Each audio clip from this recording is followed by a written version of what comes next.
Ladies and gentlemen, good morning. Welcome to Polish House, Davos 2023.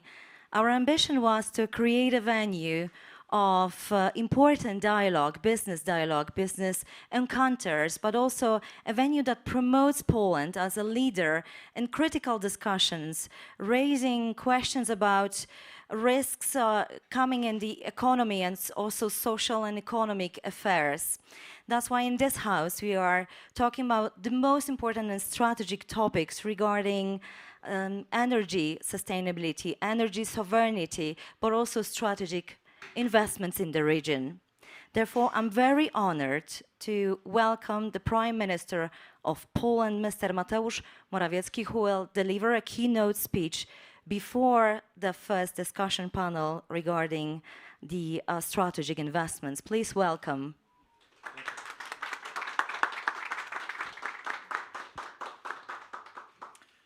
Thank you. Ladies and gentlemen, friends of Poland, distinguished guests, thank you very much for inviting me to this panel, to this session, because I think it's critically important for the future of Central Europe, for the future of Europe, to re-establish appropriate processes and value chains across the world. The crisis of the last 3 years have reminded us of the value and price of security.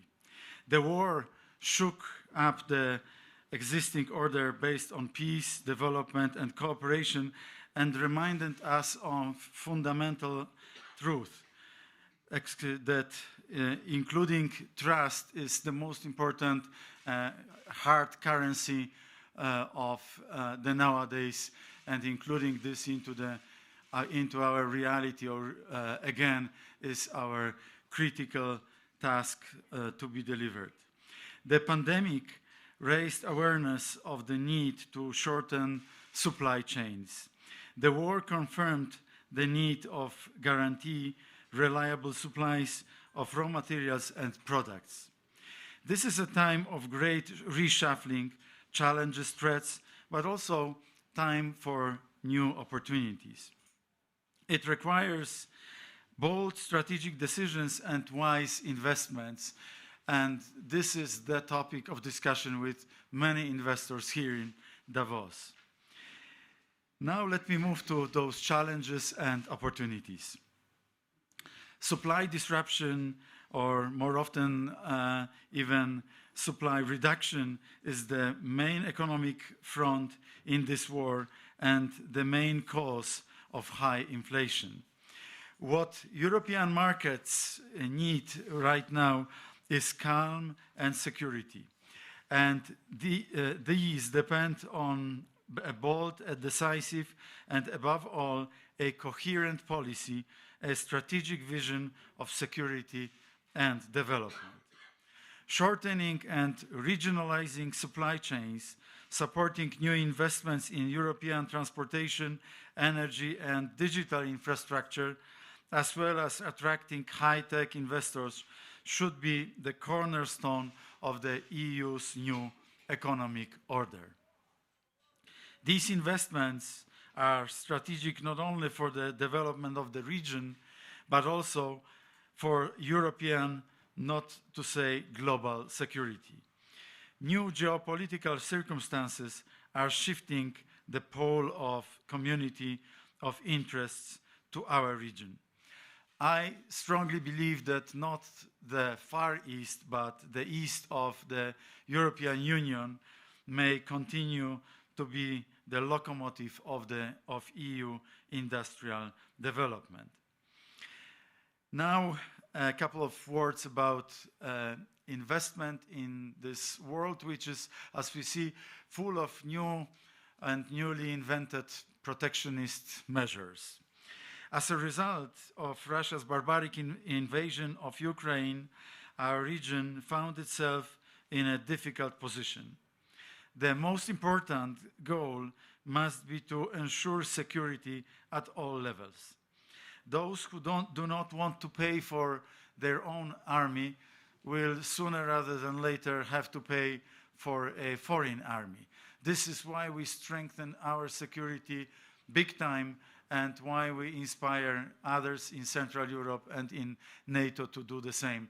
Just an example, we're going to spend this year 4 percentage points of GDP on defense expenditures, which is going to be probably the highest or one of 2-3 highest levels of defense expenditures across the NATO states. The Polish army is undergoing an unprecedented modernization that requires equally unprecedented investments. Strength brings security, but not only by the strength of the army, but also by the strength of the economy and the strength of alliances based on strong economic ties. Each euro or dollar invested in CEE is not only a well-allocated capital, it is also a guarantee of a bonus in the form of a stable market and safe future. Further investments in Poland are investments in global security as well. The stronger the Polish economy, the higher and the tighter the NATO border as well. Recent years have not spared our region, and many risks considered by many to be extremely unlikely have materialized. The lessons we have learned is that in difficult times, investments, especially large infrastructural investments, must not be spared. Our government thus has consistently pursued an ambitious pro-investment policy. Last year, we ended our dependence on Russian coal and gas, and the same is happening with oil. We succeeded because we recognized the threat earlier and we have invested in appropriate infrastructure and in energy security in the past. We created an effective system of supporting domestic and foreign investors. Thanks to it, Poland is now a dream place on the map of Europe for developing modern investments. Poland gives investors proximity instead of long supply chains. This is very important. It gives confidence instead of unproven subcontractors. It gives certainty instead of risks associated with moving investments outside Europe. 2021 was a record year for direct investments inflow into Poland. The FDI inflows to Poland were over 90% higher than in 2020. Foreign investment spent over 25 billion euro in 2021, and FDI continues to grow in 2022, with 94% of all the foreign investors willing to reinvest in Poland. I think this is a very strong sign of confidence in our business model. This shows that you don't have to be a tax haven to become an investment haven. Our experience can serve as a guide in other areas of strategic importance for development and security in the region. Ladies and gentlemen, the pandemic and the war have disrupted the economic order in Europe. We have an epochal chance to build it anew, better and safer. Lasting peace is based on strong ties, close cooperation, and the resulting prosperity. Thank you very much.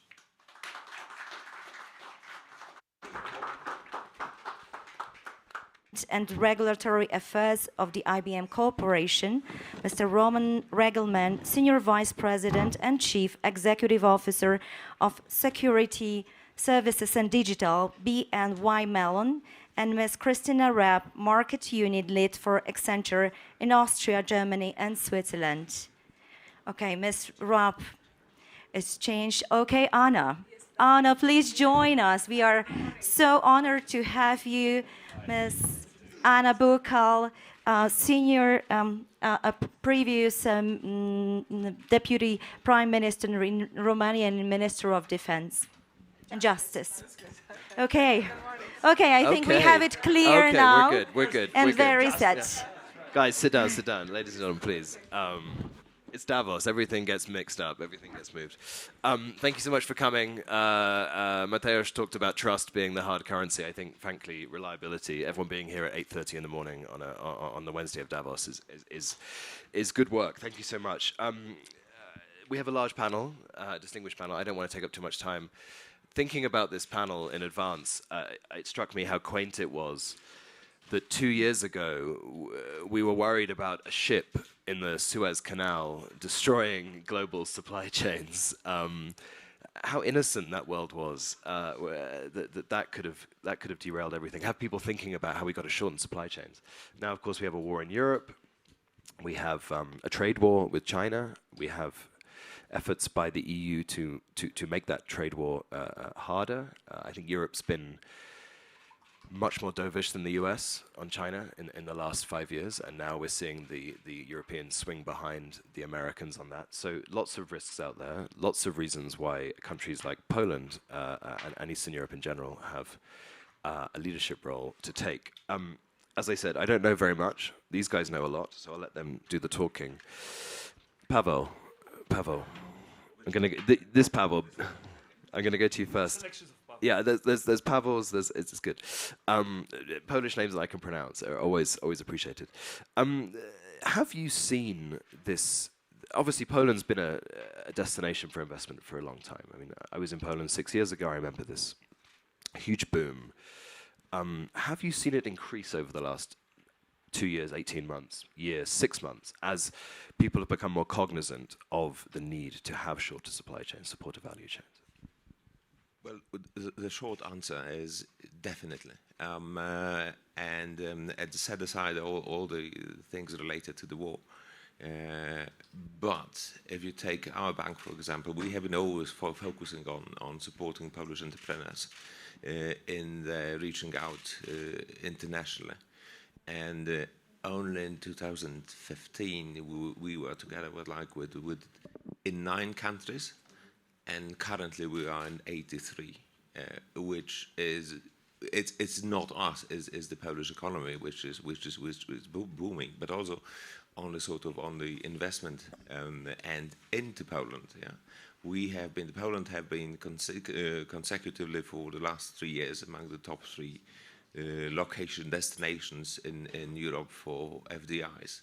And what actually was particularly interesting that the 2021 and apparently last year were one of the best in terms of a total amounts invested in Poland, which is particularly interesting given all the turmoils first related to COVID and then to the war just next door. Pavel, the other Pavel. Obviously, it's great to sort of celebrate the achievements of Poland. Are there more things that can be done to make it more attractive for investment? I mean, are there areas where this story could get even better? Okay. I think there are limits to policy-driven FDIs. Okay, so I think much have been done in terms of, for example, tax policy and incentives that are already favorite of many investors. So there is a limit to policy-driven investment. But right now, as always, Poland economy is very diverse with very good human capital in many areas that are right now on top of the agenda, like IT and so on. And I think this is the main driver for investment in Poland right now. And obviously the strategic location, which is to some extent a huge advantage, but also it's a risk factor that we have to take care of. And what was mentioned here, our GDP percentage spending on military and security, that's basically securing the strategic position of Poland where it's historically based. So I think there are also many opportunities in Poland for foreign investors. And I'm not just saying I'm not just mentioning the services sector, which is hugely booming. I've seen just recently a graphic in The Economist, and it showed the growth of services sector, which is huge, and it's surpassed even China and other countries, but also energy, agriculture. These are areas where foreign investment is mostly welcome and has a niche that can profit. Other newspapers and magazines are available, by the way, such as the Financial Times. Marek, Just a little poke. no, it's fine. We used to own them, and then we sold them. Marek, it's odd, right? People are saying the Ukraine war, this is a great opportunity for Poland. You know, it's forcing investors to shorten their value chains, and Poland's a great. But it's next door. I mean, surely that's a risk factor for investors. Yeah, for sure. From my perspective as CEO of the Warsaw Stock Exchange, it's not that nice to be next, because if you talk to a Hong Kong-based investors, they say we are 15,000 miles away and we don't distinguish where the bombs are landing and so on. But if you look from the strategic investors, FDIs, I think there is a great actual momentum for Poland. So first of all, if you think about the biggest business question was always economies of scale versus flexibility. Yeah?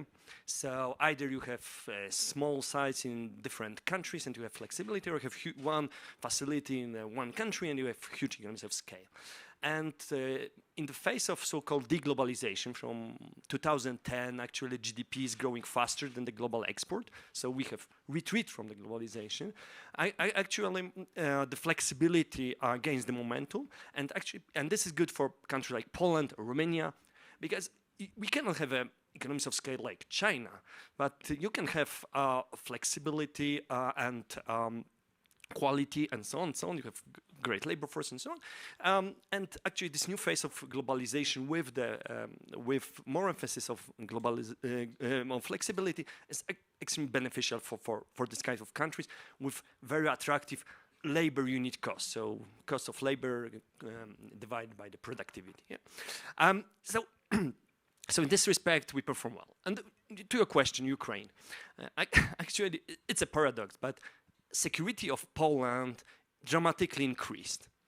First of all, unpredictable country on our east is losing large imperialistic potential on the fields of Ukraine. So basically, the greatest threats, geopolitical threats to Poland is limiting now. Our Western partners are retreating from the cooperation from our enemy, from Russia. Great. It's quite safe to say we're gonna have a permanent NATO-US base in Poland, what we struggled to get from 1997, when some of the Western European partners were blocking and they wanted to have a two-speed NATO development. So NATO expanded to the east, but still the nukes were in Ramstein or wherever. Yeah? So it's fair to say that there will be some force in Romania, in Poland, so on. So it brings. So in my second capacity, my second head as an economic advisor to the president, we are meeting these strategic investor, FDI investors, and they are saying, well, we expect that there will be a U.S. permanent presence, U.S. Army permanent presence, so we can consider you as an investment destination. So it's from the portfolio perspective, investors, not good. From the strategic investors, long-term investors, brick and mortar, good. Amazing.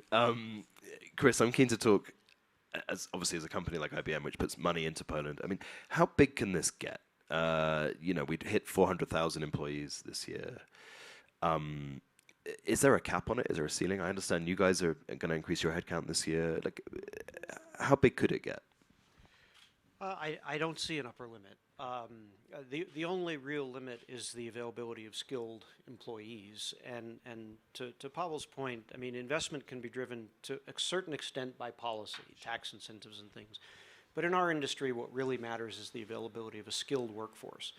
And Poland has that in spades, with a great university system, a strong tradition of technical talent. And that's why we've grown from 40 employees in the 1990s to 4,000 today, and we will grow further. We have a software development lab in Krakow. We've got a global cybersecurity center in Wrocław. We've got other centers that serve global clients. And to the point that Marek made, I think initially Poland was a great place to serve clients within the European Union because Poland's within the European Union but has a more business-friendly environment, a better cost of labor, more flexible labor regulation system. Now, though, Poland is, for us, we serve global clients from Poland because of the availability of the skilled workforce, time zone benefits, and has there been, an increase in risk because of the war? Yes. I mean, political risk is back globally, post-pandemic, with China issues, with the war. But look, Poland is a member of the EU. It's a member of NATO. And I think those matter a great deal in encouraging strategic investment and keeping it there, despite the level of increased risk. And so we see tremendous new opportunities for growth. Thanks. Roman, one thing that we've talked about the war, but no one's really talking about the recession yet, right? This is coming, and in some places it's already here. Though I think the IMF were more positive yesterday than they were the day before. Is Poland recession-proof, or is that a risk that we also have to bear in mind here? So first of all, Bank of New York, we are a large global financial institution. We touch 20% of investable assets, and we have 2,000 people in Poland. We're looking to grow that to 4,000. The recession question is on the minds of our investors, and the recession question is in the minds of our clients. Sure. In many ways, whether the recession is kind of now or recession is coming in 6 months, we know kind of where the economy is landing, short of major escalation of geopolitical conflict, which is obviously last year proved to be possible. As it relates to Poland, for us, it's a key global hub. It's a capability that we've been investing into for 12 years. And frankly, it gives us an opportunity to be in EU, in the environment that is more or less stable. Productivity in Poland is actually increasing. Between 22 and 24, we expect 4% productivity increase, which may not sound like a lot, but if I compare to Germany and UK, where it's basically flat, or maybe negative, 4% is a lot. So for us, nobody's recession-proof, but we feel very strong about our investment in Poland, our commitment there, and the workforce that we have. Anna, when you hear people talk about, this morning, obviously talking about Poland, is Romania competing with Poland, or is this a pie that the whole of Central Europe can benefit from? I mean, we hear a lot about how Central Eastern Europe can work together, can sort of have these trends affect everyone, but surely it's a competition, right? I mean, Poland's a rival. No, I wouldn't put it that way, because to be honest with you, I think when I was Deputy Prime Minister, I was in charge with the strategic partnerships, and obviously Romania have a great bilateral strategic partnership with Poland, and we are working and complementing each other in so many areas. Mark was hinting in the security. For example, we've been advocating for many years within NATO to strengthen the eastern flank of NATO, and not that many people listened to us at that time. You see how important it is today. Your prime minister, the prime minister of Poland, I remember in 2019 when I was in office, and it was the two of us who had the courage to say publicly about watch out Nord Stream 2, what Nord Stream 2 is doing, because take the energy away from Putin's hands, because it's going to be used as a weapon. And unfortunately, not that many people listened to us at that time, and yet you see we wish more. So I honestly believe that Poland and Romania joining forces is going to, along with all the other countries from Central Eastern Europe, we actually could drive this region, not just being very attractive when it comes to the investment and critical investment in certain areas, and maybe we might talk a little bit about the energy as well, because that's a critical area where the investment is It's not just from the bankable point of view, but it's incredibly strategic as well. Obviously, there is competition as we are competing with all other countries when you look at the bilateral level. But I think,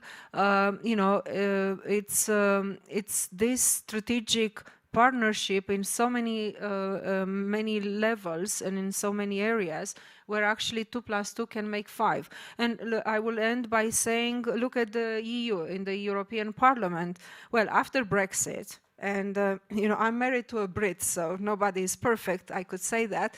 But when my first job was as a Minister of European Affairs, imagine that. That was when Brexit started.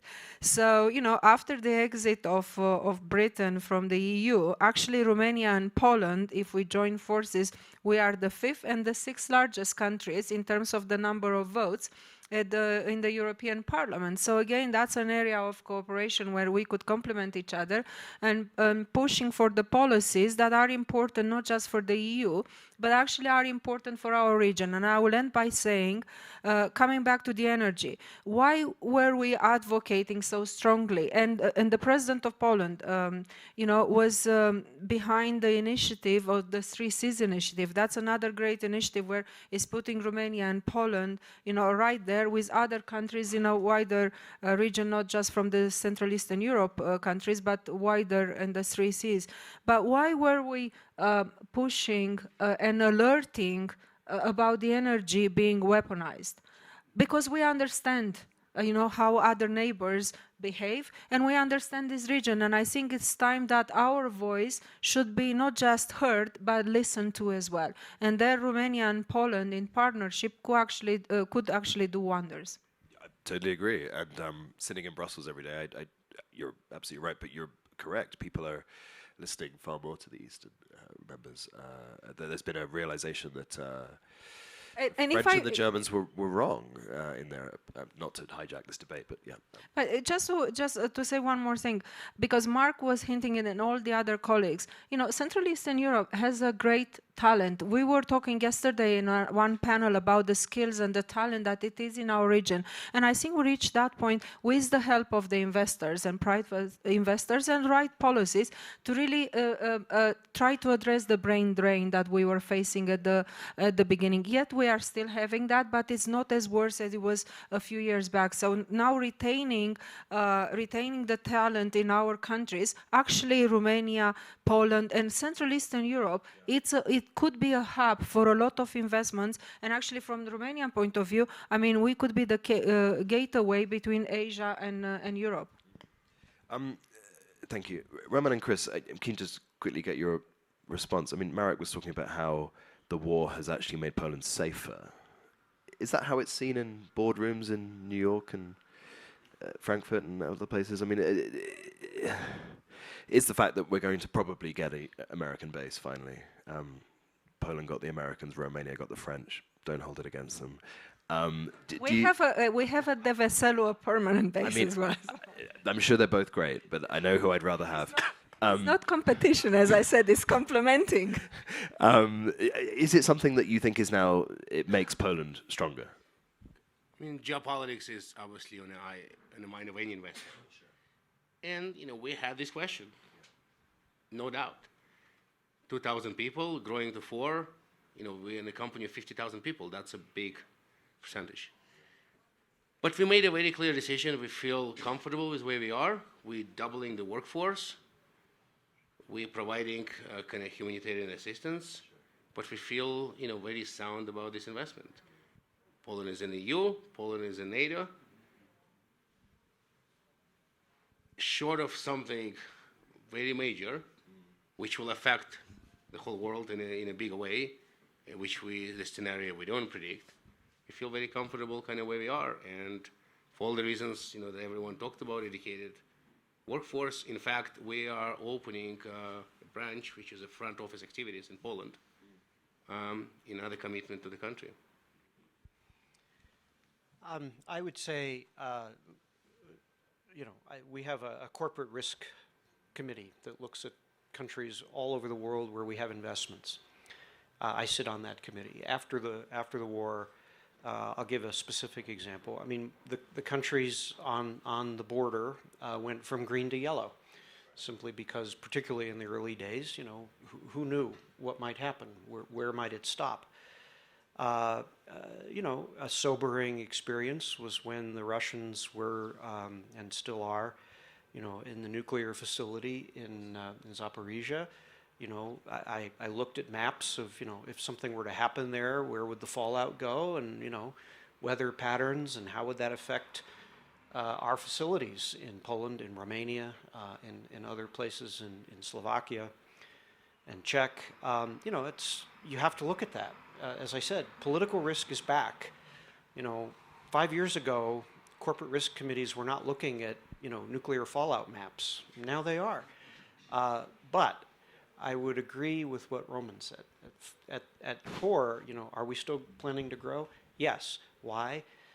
Poland is in the EU and in NATO. And short of something catastrophic happening, you know, what really matters in our business is the availability of skills. And that continues to be the case in Poland. We have big investments in Romania as well for many of the same reasons.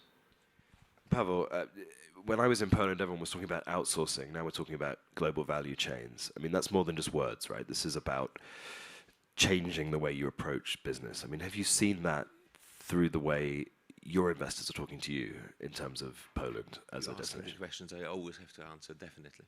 And in fact, that's actually what's happening. And as Pavel mentioned, I've seen in other publication a table chart of actually of sort of reshoring, and Poland in very shortly after in the first half of last year has become the #1 destination for reshoring of activities from Far East.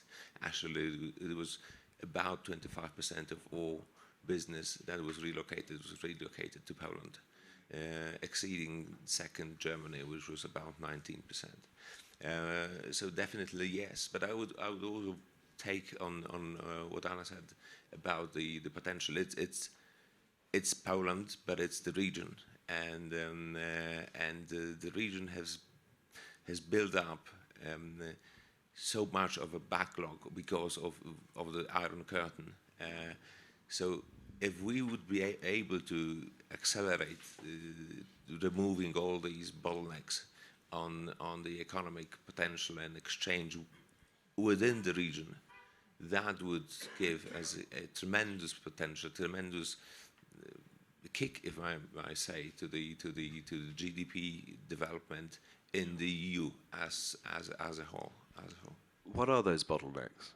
Well, the obvious ones are in infrastructure, and that's why we are developing programs in Poland to assist in developing infrastructure, taking from roads, waterways, sewage, everything. Yeah.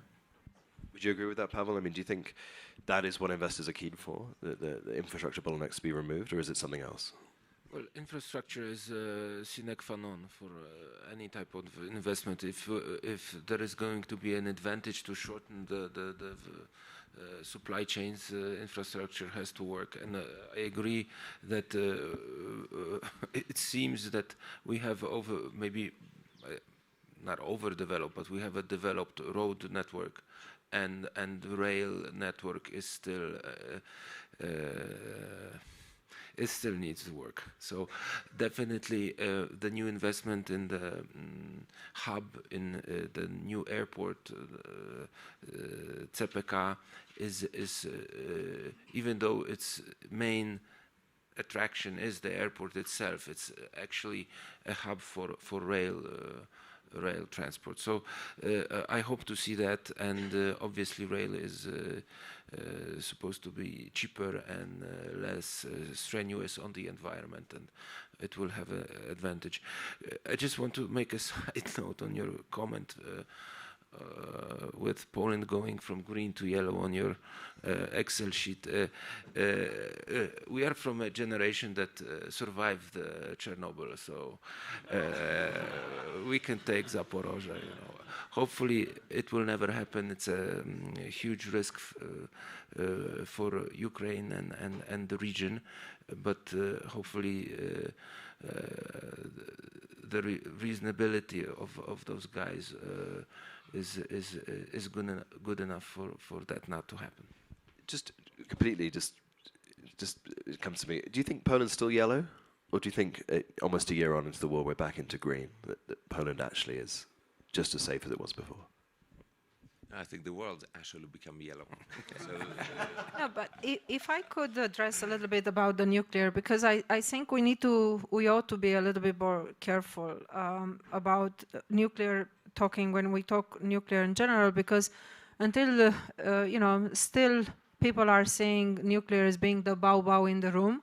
And that should not be the case if we are talking about the energy coming from the nuclear, and the science is proving, so it's not politics, it's science, is proving that it's one of the cleanest sources of energy with lots of benefits, including in the health care system and so on and so forth. So I think Romania, Poland, in Romania we are a little bit more advanced because we already have 2 power plants in place, operated the highest level of security for more than 30 years.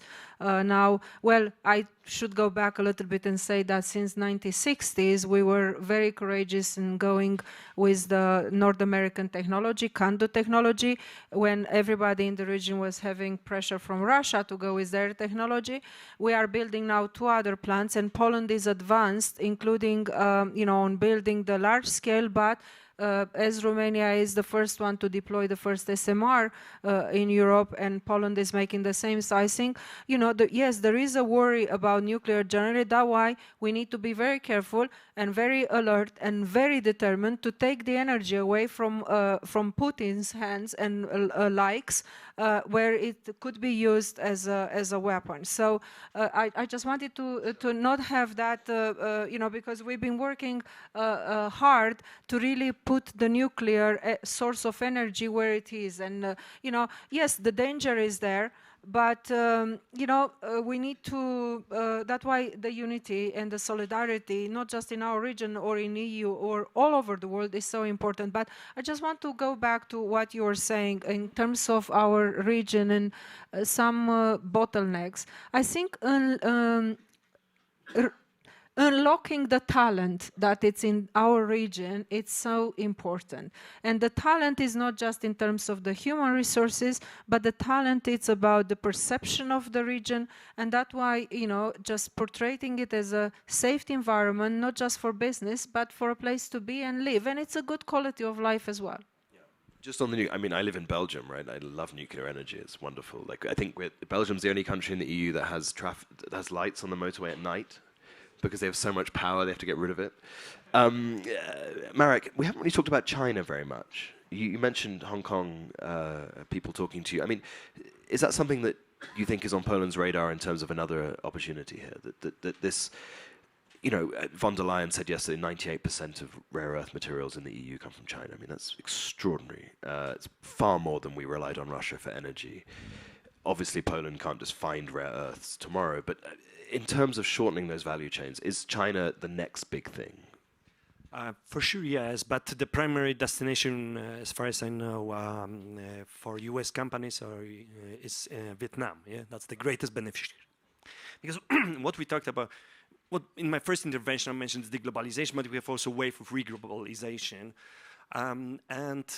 For sure, for this production facilities, Vietnam might be more attractive, Thailand, and so on. But for more sophisticated facilities or for services, Poland and the region, Free Seas region, could be very attractive. Especially in the digital space. I think we are all aware that communist China gets to the level of full control of the people. There are the issues, there has all been issue with human rights in China, but they are now raised publicly. If you were thinking 10 years ago that someone from top German politician would raise the human rights in China, no way, but now they are raising that, so there is a change of the mindset. And in this respect, I'm not that positive on China development, and I think in this reglobalization phase, China has a really limited chance, and it can happen even that it will be more or less isolated because of the police state and many other issues, and also simply competitiveness of China. China register more patents than the US. Of course, the quality of patents is lower and so on, but still it's a competitive game. So getting China out of the picture in the tech space would be beneficial for both US and European Union. And coming to this nuclear taboo, with all respect, if someone breaks this, the issue of IBM facilities might not be on the top of the agenda of the President of the United States. I mean, so it's a so major change. But look, I mean, look, any investor that's employing people has to think about the security of those people. Sure, And appreciate. so, you know, if there's an accident or the use of nuclear weapons, you have to ask the question, do we evacuate those facilities? I mean, you would want us, I think, to think about these things, right? I think, and so, you know, I don't want to overstate this, but my point is, and it's a broader point than just Poland, it's the subject of this panel, strategic investment, value chains, political risk is a factor in those decisions that it was not even 3 years ago. And companies are making, you know, to the point, Mark, about China, you know, there are political risk factors in China today that did not exist 4 or 5 years ago. And are investors making different decisions than they were 4 or 5 years ago? The answer is yes, they are. Now, Poland, you know, I think the government is making all the right decisions because it's emphasizing security, as the Prime Minister said, 4% of spending on security, strengthening ties to NATO, deepening ties with the US and Europe. Those are all positive signals for investors, and it's what the government should be doing. The government can't prevent, you know, Putin from, you know, doing crazy things or predicting what might happen with the use of nuclear weapons or accidents in Zaporizhia. What it can do is what it's doing, which is to reassure investors about the importance of security and links with the rest of the world, which is why Poland is attracting that investment in skills, you know, and even from China, I think. Is that really the case, though? I mean, to take the alternate view, you spend 4% of GDP on defense. That's a lot of money that could be spent on railways, could be spent on universities to make more graduates for your officers. I mean, is that really such a good thing? It's an enormous amount of money. So it's a prerequisite. so The to us, infrastructure is no good if it's going to be destroyed. so to us, it talks about a country that is more focused on the security, which allows in turn to make the investments. To link that to the point of offshoring, nearshoring, I think we think of this differently. We think of a global location strategy. We made a decision that Poland will be a significant part of our global location strategy. We have not just a back office work, we have a middle office, front office type of work. So yes, there are geopolitical questions everywhere, but for financial services industry to exist, we need to be global. And our investors want global support, especially in the EU. So that's why we're probably taking a bullish view. I don't think anybody is ignoring the threat, and in fact, it's being considered in many places. Sure. But fundamentally, you know, the bet, you know, it's as clean of a bet as we make in a medium to long term. Can I make a very short historic anecdote? On 1st September 1939, Germany attacked Poland, and there was one of the issues was how to get the gold deposits out of Poland, and with help of Romanian government, despite the pressure of Germans not to allow it. So you see great cooperation. Yeah, exactly. It's long-standing. It was actually were successful to get all the gold out of Poland. Unfortunately, 1/3 was stolen, but 2/3 somehow survived. Has never been found, right? It's still. Yeah, 1/3 was never found. Yeah. It landed in a British colony and disappeared. Don't take Or in Switzerland, perhaps. and roughly 30% of these gold deposits were donation from the Polish people to the funding of the army. But those gold deposits were kept to stabilize the currency. I think this answers your questions why we spend so much. I mean, we committed a major mistake not using this gold just to buy more weapons in the 30s. Yeah. Well, we do have a pretty much the same story. I mean, our gold is still in the Russia, because they kind of forgot to give it back. So you see, when you need to look at your partners in terms of a long-term investment, and I was hinting it before, that's why in 1960s in Romania we said, you know what, we are not going to go in strategic investments such as the energy with Russian technology. So we go with the North American one. But I just want to make a few comments, if I may. Talking about the investments and strategic investments overall, I think the last years taught us a few lessons, quite important ones. And I have this philosophy: you need to look at the back to really learn the lessons to build your present and especially the future, and you should not ignore those lessons.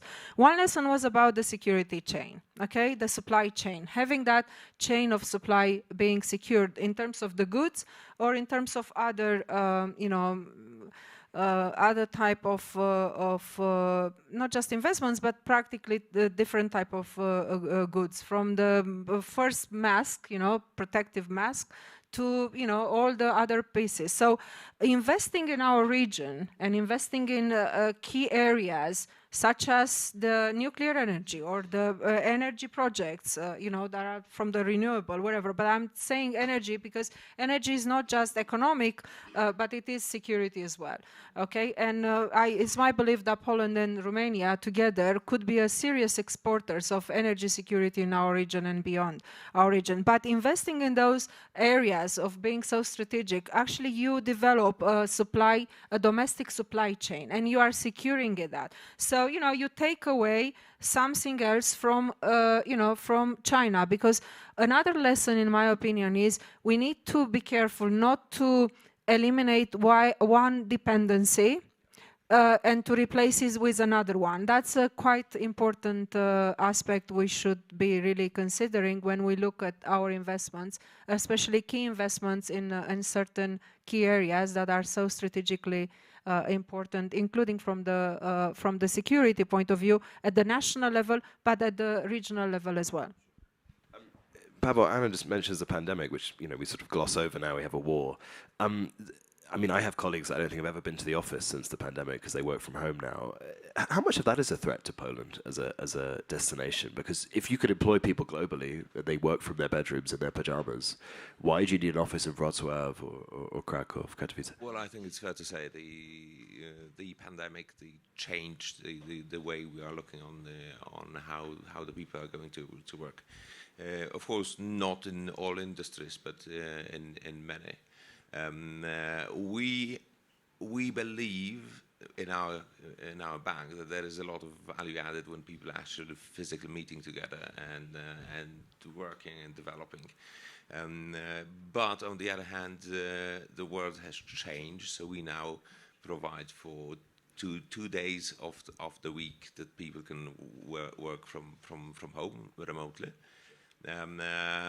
But then again, I think it actually was another input to increase the productivity and the potential of Poland and of the region, because suddenly you got an access to the much broader workforce, if you like, and potential and talent that can develop and can benefit from accessing the global market. So I think it's a very interesting potential that only contributes to the acceleration of our development. In our business, it actually helped Poland. We have clients in the major money centers, And quite often clients said, I want my relationship manager, I want the people that provide client service to be there with me. I want them to be in New York, I want them to be in London because they come to my office. They didn't come to the office for 2 years. They expected somebody to work from home. They expected somebody to work remotely. If they work remotely, in some ways it doesn't matter where they are. Now, skills matter, language matters. In Poland, 65% of people speak another language. I mean, obviously 100% of our employees speak another language. And that's a very important thing. The college education, 25, 27% of kind of all people in Poland, have college education. 100% of our employees have college education. These things actually become more important than physical proximity. So while that side exists, I think the other side, at least in our case, been more significant. I'm keen. This is a question I always sort of think about a lot. For the three of you, I mean, it's a double-edged sword, right? Poland is this wonderful place to hire people, to get talent from, but you guys want to hire the Poles, and then you have these American companies, these British companies, German companies come and they steal the best people. How do you balance that? Everyone wants to hire. No. Exactly, but I mean, people. I mean, 30 years ago, a really smart guy wants to go work for Pico BP. Now they want to go work for Accenture. No. I think the most important is there is a ecosystem for highly skilled people, okay? And everybody lifts up this level of skill in Poland.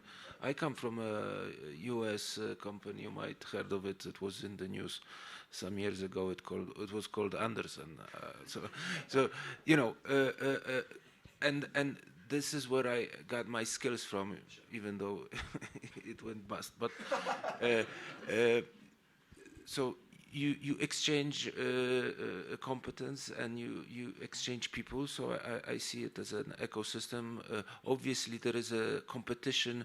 There is overpaying employees to get them over to your company, and this is obviously bad because good employees take the knowledge and experience from you, but the benefits are much higher than. Yeah, I think it's fair to say that clearly there is a lot of competition for talents, but it's also sort of motivating for us.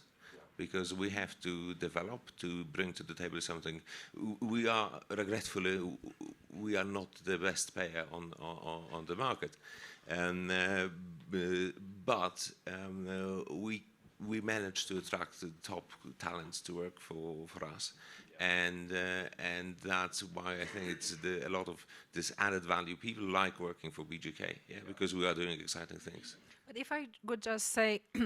Talking about the region, that's why we're saying that unlocking the potential of the talent that exists in our countries, because we heavily invested in education.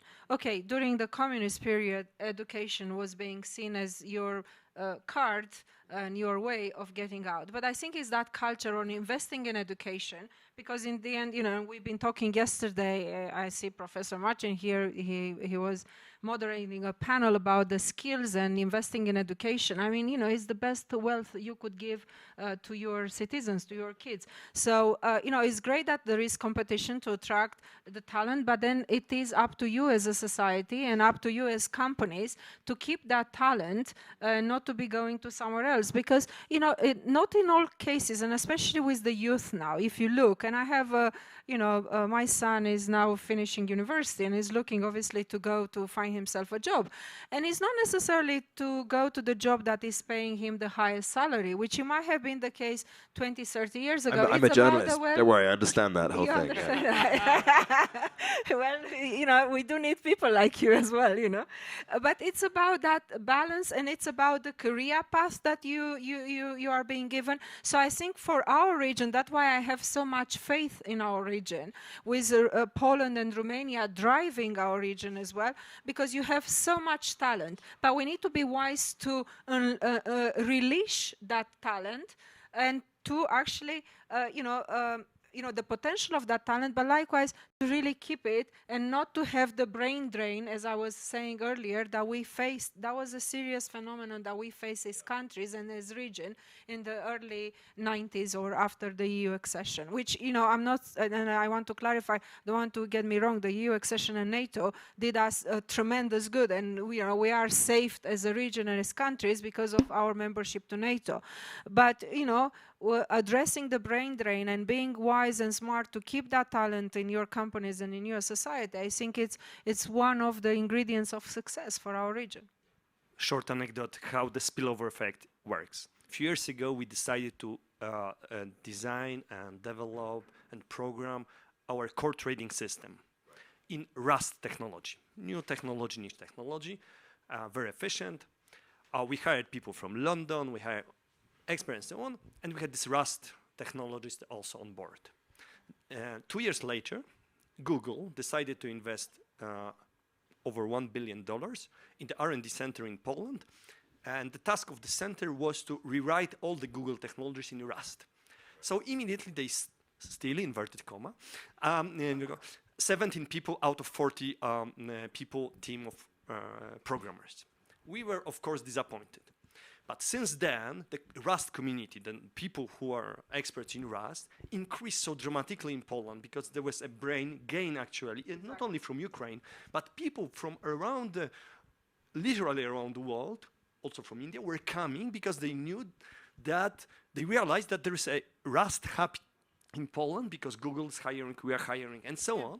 So actually, you see that we have a greater selection and better experts and so on, and better talent pool, despite of competition of Google, who is hiring hundreds of people, and we hire dozens of people. Yeah. And to complement that, just if I may, like for example, when I was looking at the statistics, I was quite surprised to find out that actually the second community in Microsoft in Silicon Valley were from Romanian ITs. But now, as we are having the advantages and the opportunities of digitalization, Romania, Poland, and our region could be hubs for a lot of companies to really just be the hub for Europe and the EU, but actually be the hub, as I was saying, to be at the gateway between Asia and Europe. And I think that's the potential of our region and where we should focus. And now, securing the Black Sea, you are talking about the infrastructure. It is true. That's still a lot of work that needs to be done. But if we are getting our act together and invest seriously in infrastructure and then in interconnectivity, and then to have projects, common projects that are complementing each other, like regional projects, that you will see this region flourishing. I'm struck. You're talking about people coming from India, right, to come work. I mean, is that the answer to what we've been hearing for the last decade? Polish universities can only graduate enough people every year, and blah, blah, blah. Is immigration the key? Is that how we... Well, the first thing is to get Poles who are spread around the world. We love to say that we are 16 million people nation, but unfortunately 22 is living outside of Poland. So that's the first priority, of course.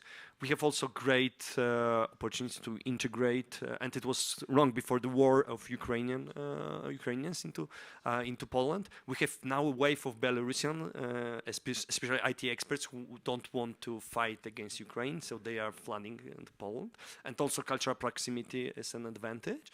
But we are also quite easygoing with different nations, and there was a long tradition even under communism that there are plenty of students, for example, from Africa coming to Poland. And I was visiting one of the African states where I was greeted by the deputy prime minister in perfect Polish because he graduated from the Warsaw University of Technology actually, and the minister of finance actually graduated from my school, Warsaw School of Economics, so we could exchange in Polish about where. Which country was this? Rwanda. Amazing. So actually, there's a really long tradition of Poles, also doctors around at the 80s called third world countries or developing countries. So we have a very good track record. People come from the university, and some of them stayed. With the warming climate, the conditions get much better in Poland now. I could just add, we're hiring Ukrainians and Belarusians in Poland now. And, it hasn't been mentioned today, but the welcome of so many Ukrainian refugees in Poland,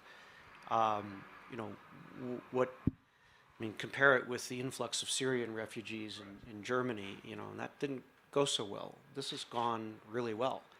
And we're doing skills training programs for Ukrainians. We had 1,000 software developers in Belarus, no longer, but a number of them have moved to Poland.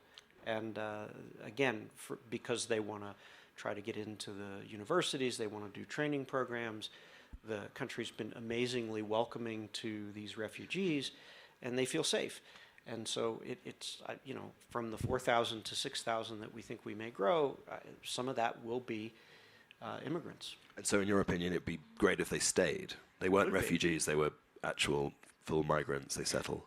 It would be great. You know, we don't know what's going to happen. How many of them are going to go back to Belarus or to Ukraine, we don't know.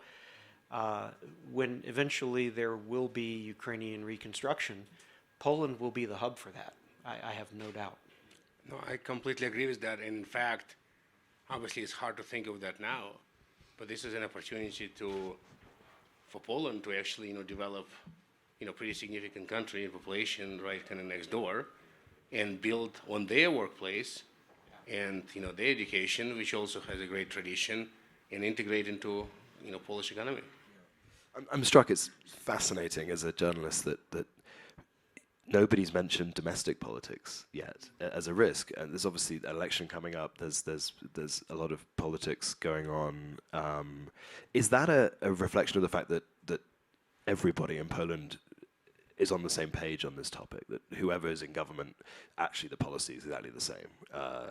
We want foreign investment. We want to support that. I mean, do you feel that regardless of what happens at the ballot, nothing changes?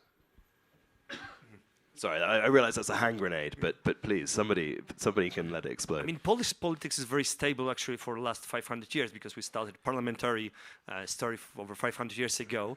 Well done. Yeah, 9% of people. There were some periods where it was quite unstable, but yeah. 9% of people were allowed to vote 500 years ago in Poland, compared to in the 19th century in Britain, 2% were allowed to vote. So, sorry, man, there's a long tradition. There were always two sides in the political spectrum. One, claiming that we should more take things from the abroad and accommodate here, and one saying we should pursue our own tradition. And none of the parties were perfectly right. And this is the same in Poland. And we might have a change of government. We might not have a change of government. We don't know yet.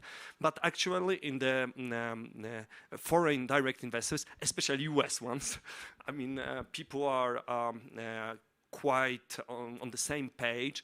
And even if you ask, in some sociological studies, in large-scale studies, people are not very inclined to give some of the freedoms to the European Union, but they are ready to share some freedoms with the US, actually.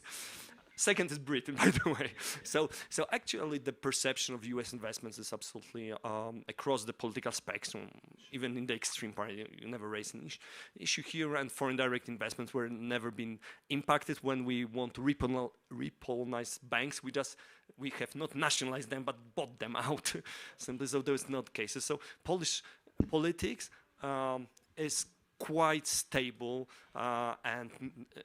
In foreseeable future, there will be either more international driven, more locally driven, more tradition, less tradition, and so on. But this is the spectrum is not that wide. Could I jump in? Obviously, I'm not going to comment on the national, level in Poland, but Please I will. Do. This is a safe space. Well, I will alert something else that worries me. Next year, election at the EU level. Okay, we will have the European election. And with the growing of the extremists, of the populists across the national states, so probably obviously that will have an impact at the national election level. We will have election in Romania next year as well. But coming back to the EU election, we got to be very careful.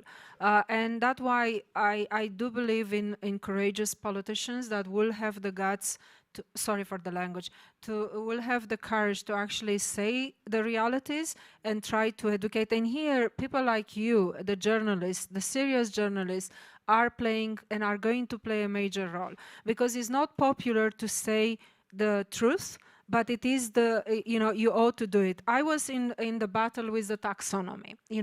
That's been a very big, and if we talk about the investment, the Commission was very courageous to actually have the source of energy from nuclear and gas included in the taxonomy, because that's going to allow the investors to actually invest in those long-term projects that are so important. But I was very surprised to discover at the EU Parliament how many people opposed that piece of legislation, and they were with the Russian influence. I'm sorry to say it, it's just observing it. Or when you look at other policies towards Ukraine, or at the EU level, in the Parliament especially. So I guess what I'm trying to say is we ought to be very careful what's going to happen next year. The winter is still not over yet. It's playing a lot. So energy is going to continue to be used as a weapon, influencing, including the outcome of elections, unless we are going to completely take that away from crazy minds to use that. So yeah, it's going to be a very challenging year next year at the EU level with the EU election and at the national level. But I think, and people are, the voters are very smart, so they will feel you. Yes, they. I come from Britain. I don't think voters are very smart at all. Okay, don't start me on the Brexit, because but that was a misleading campaign as well. When you were talking about immigration, and you didn't want to have immigrants from the Polish plumbers or the Romanians coming in, but guess what? During the pandemic, you were praising the nurses and the doctors from Romania or from our region because it actually helped you. I'm sorry to have a go at that, but fine. I'm a Remainer. That's fine. With Britain, but no. But yes, they are smart because they are seeing you. And they will appreciate the truth, I think. And another thing that we need to be worried, and that's why I go back to you, because you have a duty of real information, not just you as a person, but the serious publications, is the people not coming out to vote. Because either they are so tired, they so fed up, quite frankly, so upset, or they will say, well, my vote doesn't count. No, your vote counts, and that needs to be put out there. Look, if you're not coming out to vote, this is going to happen. 1, 2, 3, 4. Everyone should vote, and everyone should get an FT subscription. That's what you've learned today. I mean, what I'm worried about is that in 6 months' time, everybody in Brussels stops working because they're thinking about their next jobs in the next cycle. I mean, that's frightening, given we have a war. You want to jump in, Pavel? Would it actually change anything? Well, I mean, I totally agree. Look at Belgium. Belgium was its most efficient when it didn't have a government. But can we go back to your question? I think it's about Poland and whether the future can be hampered by the election, the change of government. Of course, the different governments can impact the environment, the business environment, with different policies. But I remain positive, because I think one of the very key features of Poland, of Polish people, is that is freedom, starting with the economic freedom, and that's the sort of foundation why the Poles always have been one of the most entrepreneurial nations, and I think that's the backbone of what's happening in our economy. And if we combine that with the regional cooperation, with removing all these bottlenecks and taking from the broader perspective all the opportunity that is currently opening now, unfortunately because of the COVID, unfortunately because of the war in the Ukraine. I think that's despite Poland becoming yellow, I think it's. I would agree with Marek. Relatively, we are in better position now. But I'm wearing green though, so that means something. As you said, it's shades of yellow. Given that, I mean, we're about to run out of time, but I wanted to put you on the spot with a factual question. I mean, we're at 400,000 employees now in the sector in Poland. Give us a number for 2030. Where will we be?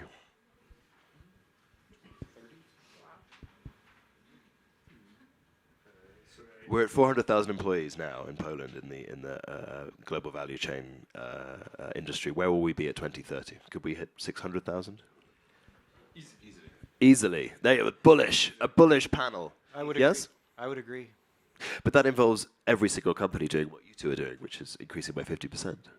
So we're doubling, so that's more than 50%. Doubling, sorry. I think for us, it's EU, it's educated workforce, and its size. So this is the three main characteristics. What we do need is the focus, ongoing focus on education, and we want a stable economic policy. So stable labor laws, stable taxation.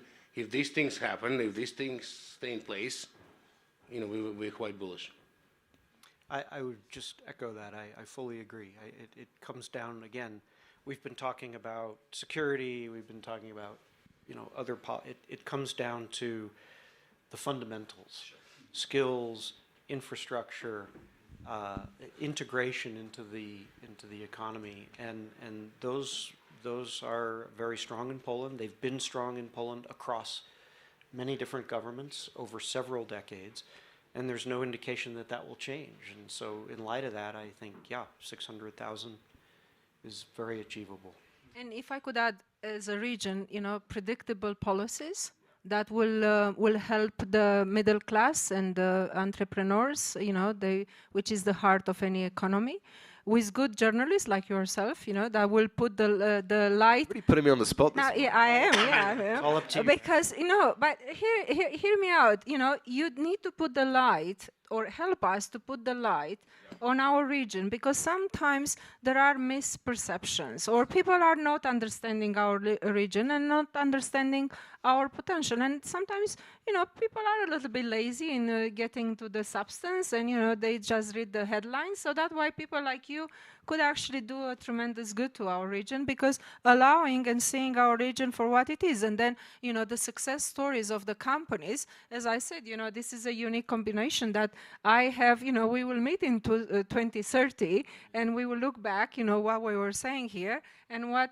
we've been achieving. And, I hope that will be achieved more than we were dreaming, not just on this panel, but nowadays, that what will look like for 2030 for our region. So it is a huge potential, but it gets, and let's not forget, the private sector needs to help to really have good politicians in public life as well. If you don't have good people entering public service, being at the political level or at the, civil servant type of level, that's something that we ought to be careful as well. So, but I have full trust in our region.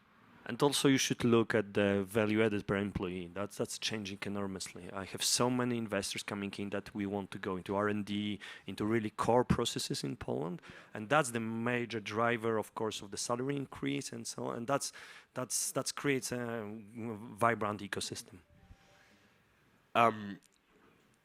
We're not taking questions, we've finished with the time. I just wanted to end with, just from the view from Brussels, I mean, it is extraordinary in the last year how much Central and Eastern Europe has become the dominant rhetoric. It used to be that the French and the Germans were the sensible ones, and the Balts and the Poles were sort of pushing the envelope. Now, you can read a speech by Macron and it sounds like a Polish politician a year ago. It's extraordinary, and I mean this absolutely seriously. Everyone's talking very, very seriously about the next NATO Secretary General being from Central Eastern Europe. Everyone's talking about the next European Council President being from Central Eastern Europe, Kaja Kallas. This is a sea change in how people are seeing Europe, and I think it's long overdue. Thank you all for coming. It's been a really fascinating panel to moderate. You guys have all been brilliant. Pavel, Marek, Chris, Roman, and Anna. Please stay in the Polish House. There's lots of great discussions all day, and indeed tomorrow. Thank you for coming, and have a wonderful day. Thanks a lot. Take care. A big round of applause, please. Great moderator.